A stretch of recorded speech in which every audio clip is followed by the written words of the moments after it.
Well, thanks so much, Jeff and Andrea, and welcome again, Lakeside. This is week 2 of quarantine, church from our homes to your home.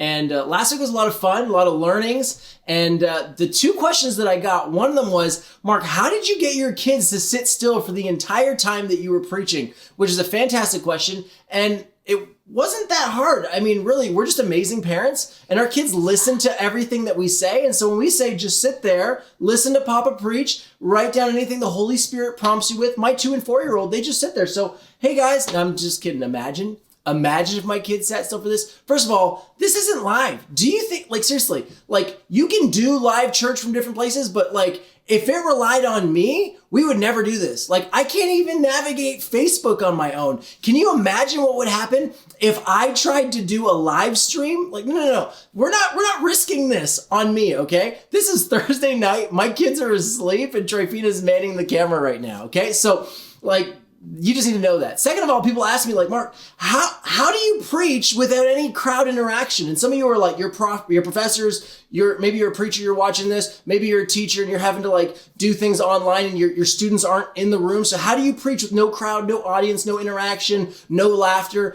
And it would be really hard, but my wife is amazing. And she came up with this incredible strategy where she made some signs. So let me just show you what she did. My wife's amazing. This is what she does. While I'm preaching, she mimics audience. She's just hey, here you go. And then here's another one. This is if I preach a really good point. She holds this one up. And then there's, when I make a joke, I hear no laughter because it'd be weird if she was just laughing in the background. But, she holds this one up. And then there's my favorite. This one's gotten a lot of use. You can see it's really worn down. She loves to hold this one up while I'm preaching too. Why does Paul have 2 T's? Because I'm so hot, I have 2 T's. Trivina's never seen these papers before in my life. This is so embarrassing. I would never write these signs. Also, my writing is not that No, perfect. I actually wrote these for you to start using because I felt so disconnected last week. Oh my goodness. Say hey! Side. We miss you guys so much. You need to see the precarious contraption that is filming this right now. But yeah, we miss you. We are praying protection over your families and over our community in this time. But we're also really intrigued just to see what God is doing and birthing in this season. But yeah, welcome to our home. Hopefully we'll see you sooner than later. Yeah. All right, bye guys. Thanks, baby. Yeah. The sign, you forgot your signs. No. Wow, well, let's jump right into it. We are in a series called Unclaimed. We're actually in week 5 this week. And the series Unclaimed, if you're just kind of jumping along, maybe your church is closed and you're just looking for a different message, and so you're jumping into it and you feel like you've missed out on the whole journey up until this point, let me just get you up to speed. As we're going towards Easter, many Christians, even non-Christians, seem to know what Easter's all about. Easter is all about what Jesus did on the cross and how that impacted our lives. But so much of the Jesus life goes beyond that. So much of what we talk about on Easter seems to be related to what happens to us after we die. But so much of what Jesus was here for was actually to show us how to live. In fact, he said to live fully alive in this life. And so there's actually a piece of this life that we leave on the table as Jesus followers. We understand the ethics of Jesus, the truths of Jesus, but we miss the lifestyle of Jesus. You might say it, or as Jesus said, the way of Jesus. And in fact, many Jesus people struggle with this because in a lot of ways, when we became Jesus followers, we took the already existing lifestyle that we had, we sprinkled some Jesus into it, and then all of a sudden we thought this is Jesus following. And the result is actually not Jesus following. The result is a disaster. If you want to follow Jesus, but not the Jesus lifestyle, it's going to be a mess. Mahatma Gandhi, not a Jesus follower, but he had to say this. He said, I like your Christ. It's your Christians I don't like. He understood you can't just take this Jesus dust and add it into your life. It's Jesus is amazing. But when you try and add Jesus to already existing lifestyles, it's a disaster. And so this series is all about, as Jesus followers, moving into the lifestyle of Jesus. What does it mean to live every single day as Jesus followers? And as we do that, people actually begin to experience Jesus when they encounter us, which is our desire. And if you're also just tuning in, you're maybe not a church person, not a Christian, you're in quarantine with some Christians who are watching online right now, and you're you didn't have anything else to do in this quarantine, and you're kind of what is it that followers of Jesus actually believe anyways? Because as Jesus followers, often we're known for the do's and don'ts. Do this, don't do that, do this, don't do that. And that's a very religious people thing. In fact, Jesus was constantly encountering religious people who were so excited about rules. In fact, one of them came up to Jesus and he's like, hey, you know all the rules. What's the most important rule? And Jesus takes this like legalistic approach and he flips it on his head. He's like, first of all, Matthew 22:37, this is what Jesus replied.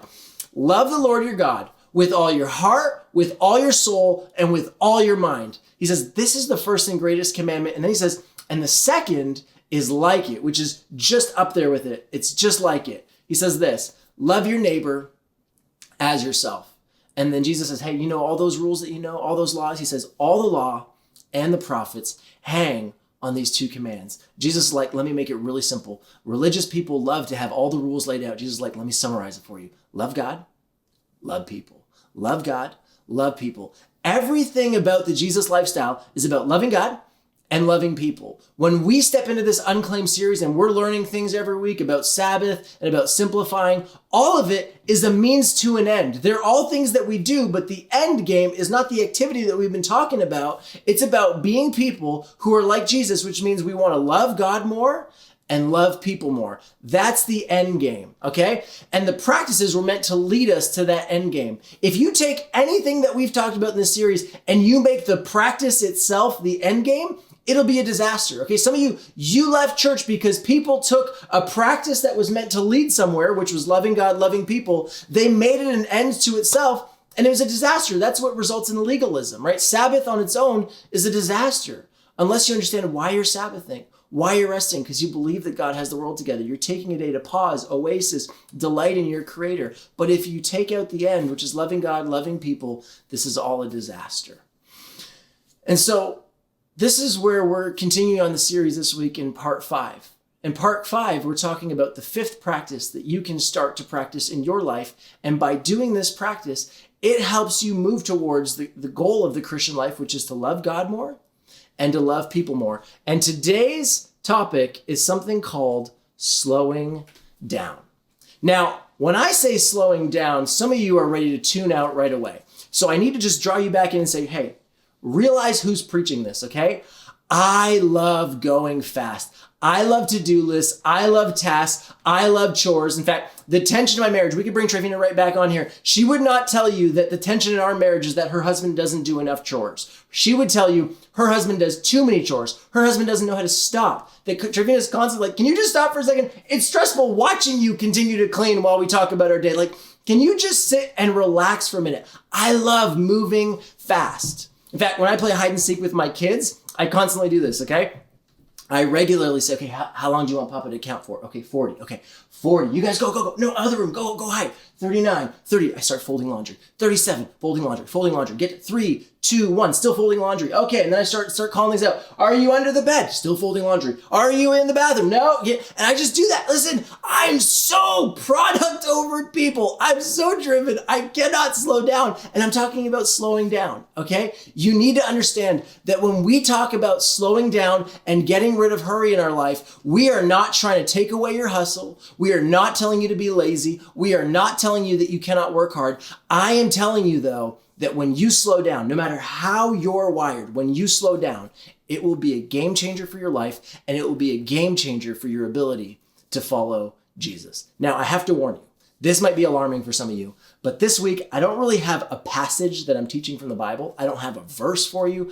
I have an observation. I don't know if you can preach from an observation. I feel like every preacher needs to have like some verse that we like tie the whole sermon into. I don't have that. I have an observation that when I read the life story of Jesus, the whole thing, Matthew, Mark, Luke, and John, all the stories of Jesus, all the reflections of Jesus throughout the New Testament, I discovered this very simple observation.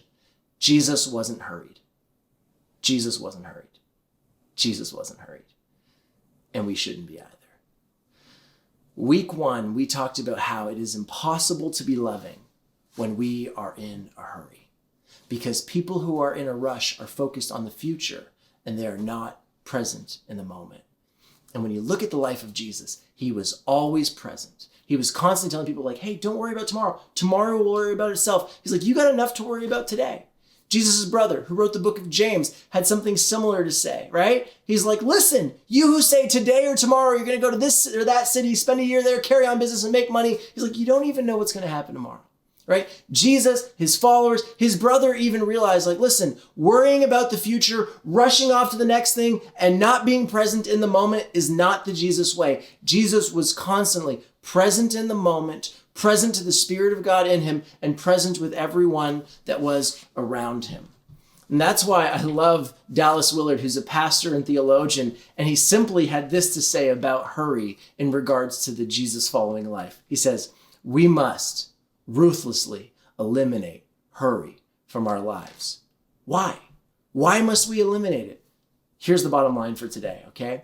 When you say no to hurry, and when I say no to hurry, we are saying yes to the people in front of us, to the presence of God inside of us, and to the experiences that God has all around us. We're saying yes to the people in front of us. We're saying yes to the presence inside of us. And we're saying yes to the experiences that God has all around us.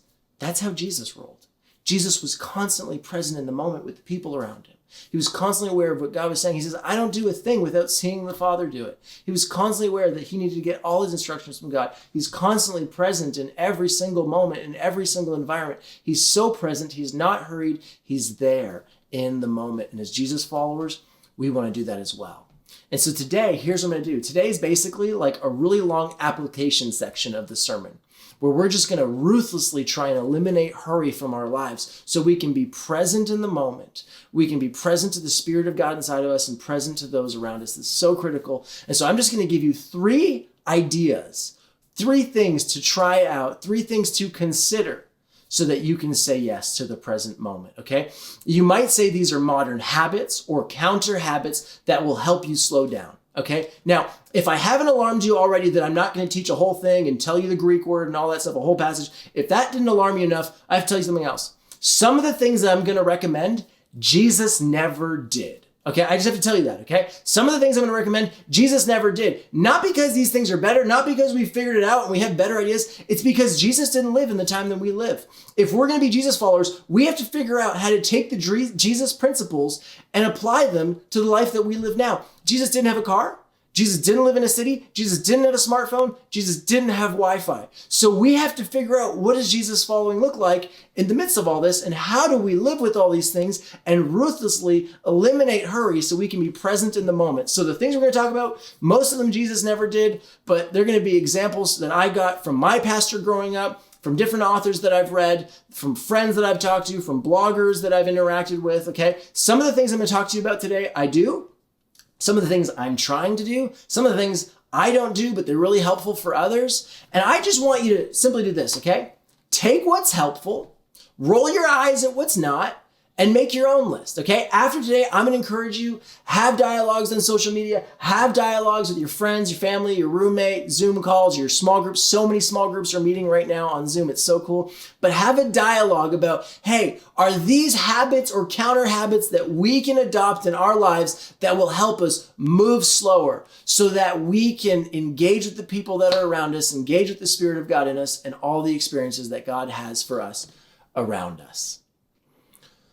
So as we go, let's begin ruthlessly eliminating hurry from our life. The first thing, first of 3, slow your body down to slow your life down. Slow your body down to slow your life down. I remember when I was newly married, Trevina and I, you remember this, babe? We went to the grocery store for the first time, and we got there, and me being me, I ripped the grocery list in half, and I handed her half, and I took half, and I said, I'll see you back here in 20 minutes. And everybody just looked at me like I was the biggest idiot, and she just held my hand, and she took me down every single aisle. I don't like to move slowly. There is something powerful about intentionally choosing to move slowly with your body. Many people think that we're just brains attached to bodies. Scripture talks about us being beings, that we are made in the image of God, and our bodies are just as important as our minds. That there are actually ways in which we learn things, not just intellectually from a teacher teaching us in a classroom, but actually engaging. That's why Jesus, the first thing he said was not have a seat in my classroom or make sure you get my textbook before you come to my lecture. He said, follow me. It was an invitation to journey and relationship. It's one of the reasons why the thing that he left with them was not a passage. It was actually a meal. He said, every time you partake in this meal, I want you to remember me. There was a way in which a physical thing actually taught them something. So one of the great spiritual practices is lost in our world, which is fasting. Because we can't understand that somehow God would form something in us simply through our stomach. It doesn't make sense to us. But we are whole beings. Everything is connected. And we're discovering this more and more, even as a world out there where we're even realizing mental health is impacted by our exercise. Our bodies are important. And so here's the really cool thing. When you slow your body down, physically slow your body down, you slow your life down. That's just the way it works. My wife, the other day, when we were kind of like shifting everything, it was like office coming home, dad working from home, kids around, stuff everywhere, putting a desk up. It was kind of chaotic. And I was just telling her, I'm like rushing around. And she's like, hey, dude, I'm like, my heart is like beating out of my chest and I can't get my heart rate down. And she's like, can you just stop moving? Like, can you sit? Just sit over there and just breathe for a minute. That there was something about slowing my body down that actually slowed my mind down. It gave my soul a chance to catch up to my body and the pace that it was moving at. So we need to find ways for our bodies at certain times to intentionally move slower. Maybe you intentionally go for a walk and you walk slower than you normally do. Maybe just pretend you have a toddler with you. That'll help. Maybe you take deep, full breaths as you're walking. Maybe you take the long way home on a walk or ride home from the office on your bicycle. Maybe you drive the speed limit. Okay, that sounds crazy. In fact, I do it twice a day, always alone. My wife will lose her mind if I drive the speed limit when she's in the car, and I often do. But when I'm alone in the car, driving to the office and home from the office, I literally sometimes put cruise control at 50 kilometers as I cruise through Guelph, and I just purposely slow my body down. Because I don't want to hurry into the office and crash into lists. I don't want to hurry into the house and engage my kids with her. I want to slow down. So I slow down my body to slow my life down. Okay? Maybe there's other things you do. Maybe you take a full stop at a stop sign. That sounds ridiculous, but try it sometime. Someone recommended that. I tried it and I was like, it was so hard to come to a full stop. This is such a great thing to practice because the Good Samaritan, the first thing he did was he stopped. And many of us aren't able to actually slow our bodies down to a stop to actually realize what the Spirit of God is doing in our lives. Maybe some of you actually just have this habit of trying something like letting someone go in front of you on the highway, letting someone go in front of you in the line at the grocery store. It's a way of just slowing yourself down, not rushing to be the next one there. And you know what it's kind of teaching you at the same time? It's teaching you that you're not the most important person in the room. If we think we're going to follow Jesus by spending our whole lives rushing, making sure we're the first, and then saying, no, but it's not about me, it's about Jesus and serving others. How do you think it's going to happen? We have to intentionally find ways, creative ways, in a sense, habits and counter habits, to teach our body to slow down so that we slow down. Here's another one that I do, okay? This is going to sound weird, but I try and cook at home and make my coffee at home, okay? This is gonna sound like such a nerd. Remember, you don't have to do what I do, okay? But just find things that help you slow down. This helps me slow down, okay? When I cook my own food and my own coffee, I realize it slows my whole pace down, okay? Here's how much of a nerd I am. My wife is like shaking her head at me right now, but I have a habit tracker, okay? I have like this little notebook, and every night before bed, I like check off the little habits that I have, and like, you know, did I brush my teeth, and did I stretch, and did I exercise? Like, did I lay out my clothes the next day? One, I flossed my teeth in March, 25 out of 31. I know, such a nerd. 25 out of 31 days. I'm doing so awesome. You're going to be so proud of me, bro. But anyways, point of the story is that I've actually started tracking how often I get takeout food and takeout coffee. And here's what I've realized. The more I get takeout food and takeout coffee, the more I have negative impact on the pace of my life, my anxiety, tension in my relationships, and just chaos at home and less peace at home. Some of you are like, what are you saying about fast food and takeout coffee? Nothing. There's nothing wrong with them. Here's what I've realized. If I don't have enough time to take 3-4 minutes and make a coffee on my counter and invite my daughter into that process and her scooping out the grinds and all that, if I don't have time for that, if I don't have time to come home at the end of the day, make dinner with my kids and eat with them before I go back to some meetings or, you know, Zoom calls in this season, if I don't have time for those things, it just escalates in my life. Where if I'm just rushing to the point where I don't have 3 minutes here and I don't have 20 minutes here, I just realized that negatively impacts my pace. So for me, it's a signpost, it's a marker. And so I try and track just how often am I just rushing to, you know, fast food and take out coffee. There's nothing unspiritual about it. I've just realized it negatively impacts me. And it's a sign that says you're moving too fast. You've got too much going on and you're not able to be present with the people who are around you. You're not present and aware of what the Spirit of God is doing in you. And you're not present to all the experiences that life has for you. You're rushing, you're hurrying. Slow down. Okay? That's just mine.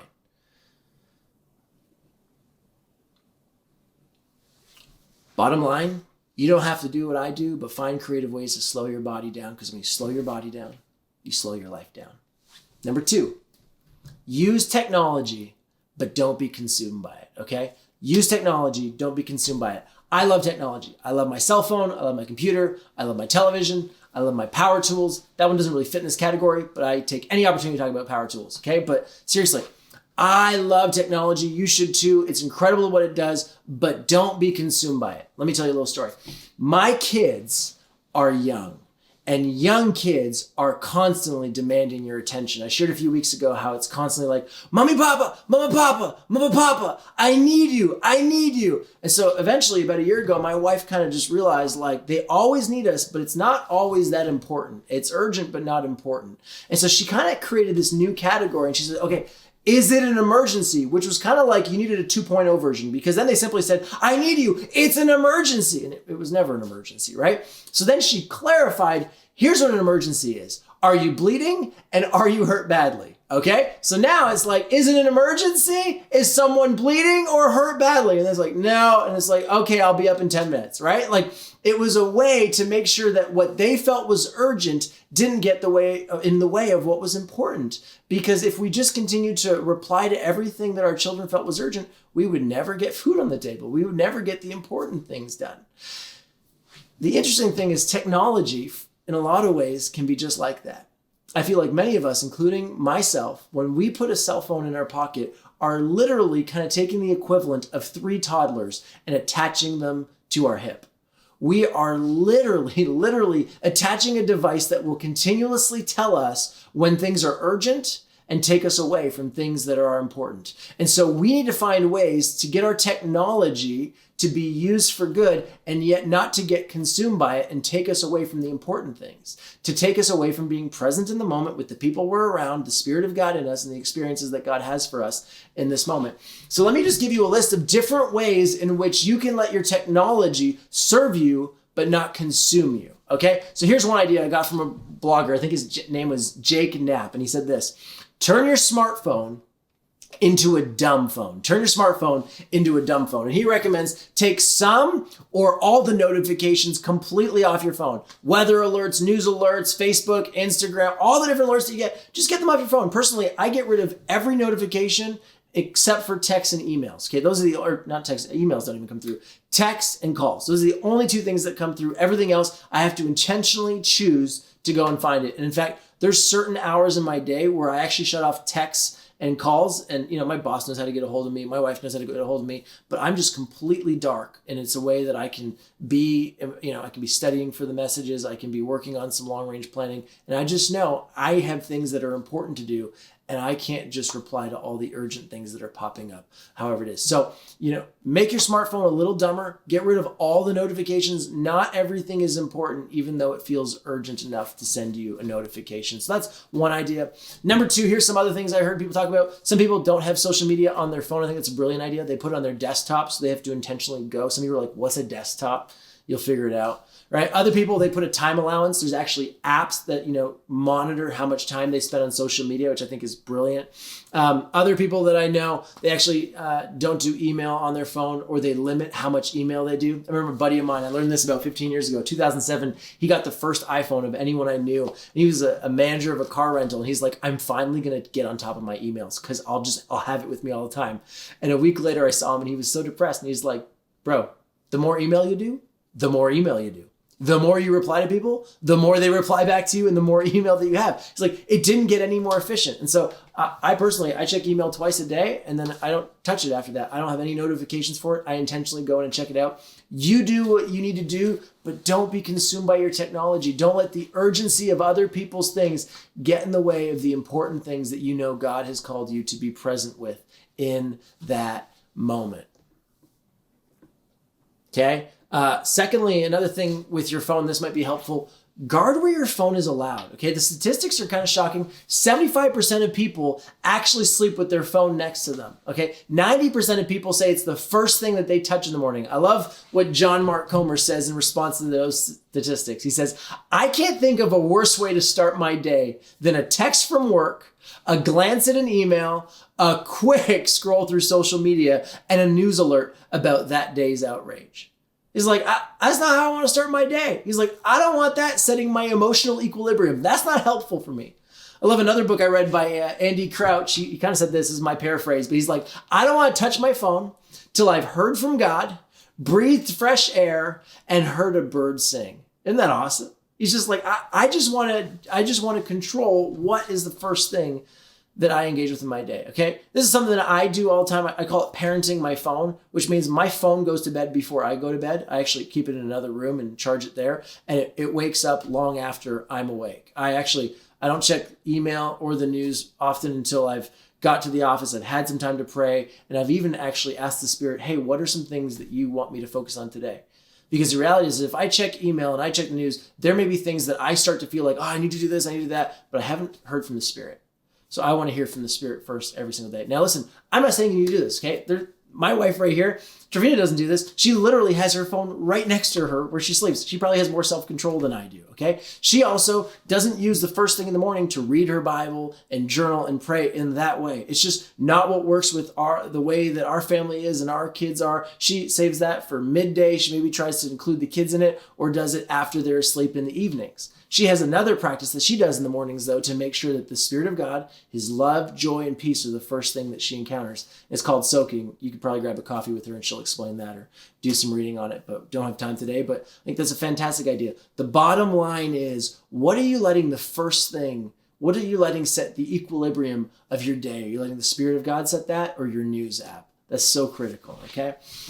Here's another one that I thought was really helpful. If it's not helpful for you, don't use it. But Andy Crouch also suggested this in his book, and he said this. He says, turn your phone off 1 hour a day, 1 day a week, 1 week a year. Remember, this is not about legalism. If you don't want to do this, don't do this, okay? These are called self-imposed guardrails that you may place or I may place in our lives so that we can be present with the people in front of us, present to the God who is inside of us, and to the experiences that are all around us, okay? If you're going to turn it off for an hour a day, a great time is dinner time so you can connect with your roommates or your kids or your friends. If you're going to turn it off a day a week, I suggest having a tech-free Sabbath. I was doing that on Mondays. Now I'm now with the COVID-19. I'm working Mondays and moving my Sabbath, so I'm refiguring that out. And then a week a year. My wife and I, we recently went away for a week, and I tried this. I locked my phone in the safe in the hotel for an entire week. Are you ready for this? I opened the safe 7 days later, and my phone was still on. Can you believe the battery lasted that long? It was a game changer. I was able to be present with my kids, present with my wife, read more, engage more, worship and pray. It was just so different. All of a sudden, there wasn't this urgency on my hip, and I was able to engage with the important things in life. Okay?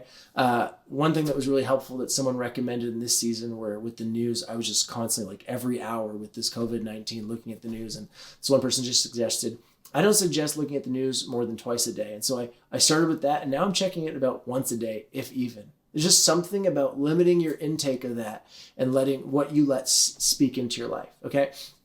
TV is another technology. And listen, I'm not going after television. I love television. Just make sure that it is helping your Jesus following, not taking away from your Jesus following. Many people are shocked at how much TV they actually watch. Reed Hastings, who's the CEO of Netflix, he was interviewed and someone asked him, like, how do you feel about all this technology, all these different streaming apps that are competing with Netflix? Like, how do you feel about all the competition that's rising? And he's like, really? I'm not worried at all. The thing I'm worried about is sleep, because sleep seems to be our only competition. The average person watches 35 hours of television a week. Millennials, we're a little bit lower. That's because we spend more time on social media. The reality is whatever you do with your television, some people get rid of their TVs, they move it to a different room, they decide to be more intentional, so they take it off their phone and they have to actually decide to turn it on.